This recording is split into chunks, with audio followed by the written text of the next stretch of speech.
Coming up tonight on Broncos Beat, how does the Broncos receiving corps stack up against the league's best? What would a successful year 3 look like for edge rusher Malik Reed? And what are the odds of Aaron Rodgers becoming a Denver Bronco for the 2021 season? We'll discuss all of that and much more on this June 7th edition of Broncos Beat. Hello, everyone. As always, I'm your host, Alexis Perry, joined by the triple threat of James Palmer from the NFL Network, Cecil Lammey from 104.3 The Fan, and Zach Stevens from DNVR. Guys, last week, Pro Football Focus ranked each team's receiving corps heading into the 2021 season, in which the Broncos ranked number 6. Now, that was prior to the Tennessee Titans acquiring Julio Jones from the Falcons, which we would have to assume would move the Titans up now that Jones will be paired up with A.J. Brown this season. But given this current list, do you guys feel like 6 is too high, too low, or just right for this Broncos receiving corps, Zach? I think that's just right. In fact, you look at the team who they're behind, the Minnesota Vikings, top 5. They can be better than the Vikings. Now, Justin Jefferson, what he did last year, I understand giving the nod to the Vikings there. But as Pro Football Focus referenced in there, they said that this team is just as talented as any team. Their potential in the receiving corps is just as good as anyone else. And I completely agree with that. Now, you knock them a tiny bit because they're young, because they're a little unproven, but the talent is absolutely there. Well, I'll jump in before James has a chance to, jump on this. Potential is a dirty, filthy word. Mm-hmm. Okay, we all have to be careful with that potential word. The potential is there. Zach is right. And as I figured James might say, this team has that potential, but will they live up to that potential? That's the question mark for the Denver Broncos this year. But we know that Courtland Sutton, tip of the iceberg. I haven't been able to say that in a while, right? Because Sutton's been out. But yes, that's what he was ready to show us this last season. Got hurt. Now he's back. Jerry Jeudy, more focus, more concentration, all these sorts of things. We know Jerry Jeudy is and can be as good as Justin Jefferson. And Jefferson is a special player. I believe that Jeudy is a special player. Don't even let me bring up KJ Hamler, Tim Patrick. We go on and on and on about the talent in this receiving corps. But James, it's about living up to that talent and potential. Exactly, Cecil. Now I'll say this is probably a perfect spot on this list if you're going to judge what these receiving corps could accomplish over the next, say, 3-4 years. Because I think the Denver Broncos are going to be one of the best groups in the league over the next several seasons. Right now, everything that Zach said, everything that Cecil said, and sorry to be that guy, is Jerry Jeudy can be that guy. Courtland Sutton can achieve. This is the tip of the iceberg. This group can be one of the best. What has been proven out of this group, if you look at the other teams that they're with at the top of this list? There's nobody on this team out of this group, Alexis, sorry to say, like Tyreek Hill, we know the argument could be made he's the best receiver in football. Let's say the Bucs on this list are at number 1. They're just like a completely different world than everyone else. Like Scotty Miller would be playing on almost every other team except that one when you have Mike Evans and Chris Godwin, Antonio Brown and Rob Gronkowski, Cameron Brate, O.J. Howard comes back. It's just insane. So let's go from 2 down. All these other teams have proven players, right? And I think Courtland Sutton has proven a few things. But what we have said about Courtland, and I know we'll get into it, Alexis, is this is the tip of the iceberg, as Cecil said. We're waiting for that breakout. And I think last year was going to be that. But we still haven't seen it from a lot of these guys. So on paper, potential, the talent, all those things are right. But in terms of what's been proven on the field already in their NFL careers, the Broncos have very little out of this group. I'm going to start calling you Poo Poo Palmer. That's fine. That's what I'm going to start calling you. I like Poo Poo that. Palmer, a.k.a. extremely realistic James Palmer. Yes. I love it. You guys, nothing very level-headed and measured. Yes. Nothing makes me happier than seeing Courtland Sutton out there cutting a rug, running routes as if nothing had ever happened. We talk about tip of the iceberg. So what are your overall impressions of Sutton throughout these first couple of weeks of OTAs? And how does that impression impact now your expectations for him heading into this 2021 season? Well, I'm really impressed with where Courtland is right now, but we do have to pump the brakes just a little bit because he's not a full participant in these OTAs. Understanding where this show goes. Yeah. I'm trying to not make James just seem like the bad guy here. But I'm curious, is he going to be 100% for training camp? And if not, then I think we really do need to pump the brakes. Right now where I sit, I think Jerry Jeudy is going to end up being the most productive receiver on this team just because I think it's going to take a full year for Courtland Sutton to get his legs back under it. Well, shameless self-promotion time, but I wrote about this at denverfan.com, is that the wide receiver that breaks out will be dependent on which quarterback wins the job. if Jerry Jeudy breaks out, it's because Teddy Bridgewater won the job, and Bridgewater is precise. He's accurate, short to intermediate, can throw some deep stuff. And Jeudy himself being very precise. Courtland Sutton is what scouts call a bad ball receiver, meaning that he has great blind ball mentality. When the ball's in the air, he's going to go get it. And Drew Lock is a guy that can throw it up and trust his big man to go get it. So which quarterback wins the job, I think, changes which wide receiver leaps forward. And plus, James, as we all know, this is going to be a run-heavy offense. So, number 6 and all this potential, all this upside, yeah, they probably won't reach it because they're not going to try to go toe-to-toe with Kansas City. They're going to try to beat you up with the ground game and then, use those dangerous receiving weapons as kind of that secondary part of the offense.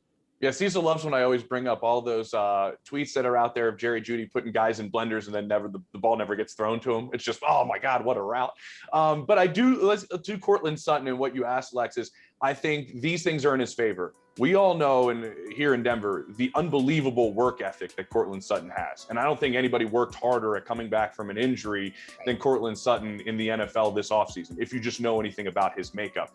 2, there was more damage to the knee than just the ACL. We do have to remember that as well. And also, for some players, it seems like we're always going, it's a 2-year recovery. The next season is when everybody feels exactly like themselves. But then when you want the guy to break out, it's going, oh, he's coming back from the ACL. He's going to be fine. And it's like, talk to anybody who's come back from an ACL. My wife's come back from an ACL. Like, it's not easy. And I think he's going to put all the effort in to do it. Will he be exactly the player we thought he was? Cecil, in the beginning of that season last year where we knew he was going to have a breakout year, we almost knew it, right? I think we do have to be, as Zach said, a little bit realistic in terms of where he is at in terms of production. I want him to break out and I want him to have a monster season, but I think being realistic in where it stands coming back from the ACL at a skill position, I mean, a bunch of people are looking at Odell Beckham Jr. right now, right? What is he going to do this first half of the season? All eyes are on guys when they come back. And I think if you haven't been through it before or spoken to people and the work it takes to get through it, you got to be a little bit realistic. Guys, really quick before we go to break, we talk about Courtland Sutton, Jerry Jeudy, Tim Patrick, KJ Hamler. The list goes on and on as this wide receiver room has no issues with depth. But given this team has so many weapons to choose from, what are some of the pros and cons to having such a deep receiving core? Well, I mean, the pros are, we just talked about Courtland Sutton, how he may need time to come back. You have that depth. Tim Patrick may be the best replacement for Courtland Sutton in the entire NFL. And now it's kind of disrespectful to say that Tim Patrick's a replacement player because he's a starter on so many teams around the league. But talking about how this is, potentially the 6th best receiving core in the league, he's going to be pushed back a little bit. So I don't really see any cons here, especially with the way, the mentality that these guys are taking of, we're all going to eat with so many receivers here. Now, the con comes when there's too many guys that want the ball and they get frustrated. As long as the frustration stays on the sideline, then there's no cons here. Well, guys, Malik Reed says there's no limits to his game. So what could Broncos country expect from the 3rd-year edge rusher next season? We'll discuss that coming up after the break.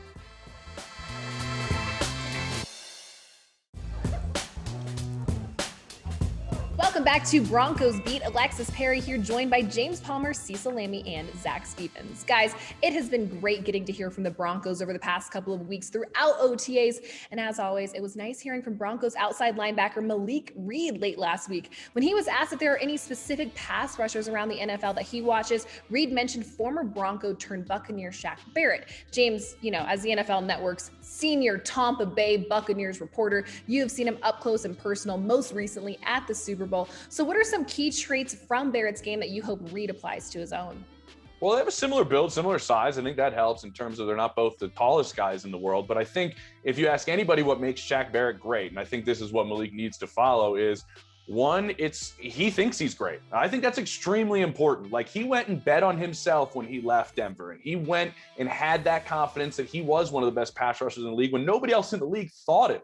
That's a very important thing when you are a guy that is coming onto the field in place of or in addition of Bradley Chubb and Von Miller. Like, you have to have a feeling that you think you are very good when you're playing with those two guys. Secondly, the motor. The motor is relentless for Shaq Barrett. I think that is a big part of his game and a big part of something Malik Reed could also do. And then also, he always is working on that toolbox. When I was down there every day in camp last year, it was always, let's add this move and let's try to add this move. And then if I do this one, can I go back to that and use it just to set? If it's not a great move, he used to tell me this, it's not a great move, maybe I can use it to set up one of my better moves and do things like that, to where he's always working on his game. So a lot of the things you can take from Shaq's game, Cecil, is kind of his mentality, right? That the way he approaches the game and the way he thinks about it is a big part of what makes him successful. Well, I'll go back to when Shaq came out of CSU. Scouts called him a bad body prospect, meaning that he, probably wasn't in the greatest shape. And that's something that he changed. That's something that he worked on, because we all know when he was with the Rams, he was what I called a forced fumble specialist. Ask any New Mexico fan, and that's a deep pull, but he's a guy that got around the corner and got strip sacks. That's the next level. You mentioned having multiple options in the tool bag: rip, swim, speed move, bull rush, hump move. You've got to have all these different moves, and you have to be able to stack them correctly, knowing when to set up, how to set up your blockers and your opponents. This is something Malik Reed, and may I be the first to say NOLIMIT, no limit. Ooh. That's right. We're not talking Master P. We're talking Malik Reed this year, and it could be very special if he, like Shaq, develops that relentless motor. That's something that makes Shaq a standout player, but also learning how to stack those moves. That's the next progress. And when those moves are stacked, when he's got multiple moves, turn those sacks into strip sack fumbles. And that's how you reach Shaq Barrett levels. Well, guys, I'm not going to be talking about spin, hump, swim moves, anything like that. I think what this comes down to is Shaq Barrett is a great all-around player. He can rush the passer, but he's also great in run defense, and that allowed him to see the field and kind of overtake Shane Ray, a first-round pick, when they were both back early in their careers, is because he earned the coach's trust of being a good run defender. And Vic Fangio is going to want Malik Reed to spell Von Miller and Bradley Chubb, but he's going to need to trust him that he's not just a one-trick pony. Of course, having all of those moves that you guys talk about, but also being able to count on him in the run game. That's something that Shaq has done such a good job of. And if Malik can develop that, then Vic's going to have no problem pulling Von or Bradley Chubb and giving them some breathing time in order to have him on the field, because he's going to trust his all-around game. James, you mentioned mindset. Cecil, you said no limits. I mean, Malik Reed, his mindset has always been unbelievable. And he actually said his goals for this upcoming season, he has no limits. He says 10 sacks. It's a great goal, but he's not going to put a cap on it either. So I know we'd love to see 10 sacks out of Malik Reed, but with Von and Chubb back on the field, hopefully together again this season, how does Malik Reed really fit into what this Denver defense hopes to accomplish this season? Well, there's a couple things he can do, Alexis. I'm not going to spell it out like captain of the cheerleading squad like Cecil did, but he can have an opportunity when they put multiple pass rushers on the field. What was it always, that NASCAR package you always talk about? They have three guys. He has a successful season, Cecil, if he wins the one-on-one that he's in that setting, because we know he's going to be the guy that is not getting the extra attention, right? I remember Kyle Shanahan just said the other week up in San Francisco, when you have a player, and he's talking about his star pass rusher and Nick Bosa, that alters the courses of games from rushing the passer. And he threw in the names like J.J. Watt back in the day in Houston, Aaron Donald. He mentioned Von Miller. So the attention a healthy Von Miller gets, and if you're on the field opposite him, whether you're spelling Bradley Chubb or you have three pass rushers on there on a third down situation, if he wins his one-on-ones consistently, because he's going to be put in a position to succeed, Cecil, that's when he's going to have an extremely successful season and have opportunities for a double-digit sack season, maybe even with limited opportunities because he's in a position to succeed. Right. Well, I'll put my pom-poms down for now, James, and I'll say this, like, it's about leveraging those high value situations. You mentioned it. It's going to be in pure passing situations when he gets on the field. Great. And I know that we're all concentrating on sacks, and this isn't fantasy football, to quote Nick Saban from years ago. Yeah. You're going to have to look at quarterback pressures, right? You're going to look at how many times does he make a quarterback uncomfortable? Does he move him off his spot? Does he move him towards the interior guys like my man Draymond Jones, up the gut, Shelby Harris, right? Of course, every time on this show. So that's what we'll be judging Malik Reed on this season. It won't be just the total number of sacks. It'll be how many times did he pressure that quarterback? How many times did he make him move off his spot and help out his teammates get after the passer? Well, you're right, Cease. Numbers aren't everything, but you do have to look at numbers sometimes. And what this comes down to is I look back at Shaq and what he was able to do during the 2015-2016 seasons. DeMarcus Ware and Von Miller, that's nearly the exact same situation the Broncos are with Bradley Chubb and Von Miller now, although those roles have kind of changed for those guys. But one thing that Shaq and Shane Ray did when they got an opportunity, they took advantage of it. Both of those guys in those 2 years, when they got a start, they averaged over half a sack per game. That's something that Malik Reed's going to have to do, whether it's a full start he gets or whether it's just a couple of plays. He's going to have to take advantage of that and try to average over half a sack per start. And Zach, look at the secondary all those guys were playing with back on that Super Bowl 50 team, right? One of the greatest secondaries of all time. What does this team have right now? Arguably the best secondary on paper as we talk about potential in the NFL. We talk so much about what a great pass rush does to help out a secondary. It can help out the opposite direction as well. If those guys are in sticky coverage, you might have an extra half a second to rush the quarterback. And I think this secondary, we haven't talked about it in the opposite direction enough, Alexis. These pass rushers like Vaughn, Bradley, and we talk about Malik might have an extra couple of, milliseconds to get after a quarterback because guys get rid of the football so quickly to maybe get some more of those pressures or make some more disruptive plays because of the secondary helping them out. Well, and James Palmer, very astute as always, because I totally agree with you. We've not talked about the rushers enough. We talk about the secondary all the time. Maybe it's because the most work was done there, and fantastic work by George Payton, by the way. And I want to bring up something. I'll go back as the senior member in covering this team since when Alexis was in junior high. Maybe not that long, but anyway, you had Sean Phillips back in the day get 10 sacks as a reserve guy. Like, reserve guys can get 10 sacks. Your third pass rusher can get 10 sacks. Malik Reed, I know, you're not going to put a limit on it. That's fine. But going for double digits this year, it's not out of the question with his talent and with the setup of this Broncos defense. Can't wait. Well, still to come on Broncos Beat with Green Bay beginning mandatory minicamp tomorrow. What will Aaron Rodgers' attendance status say about his future with the Packers? Don't go anywhere.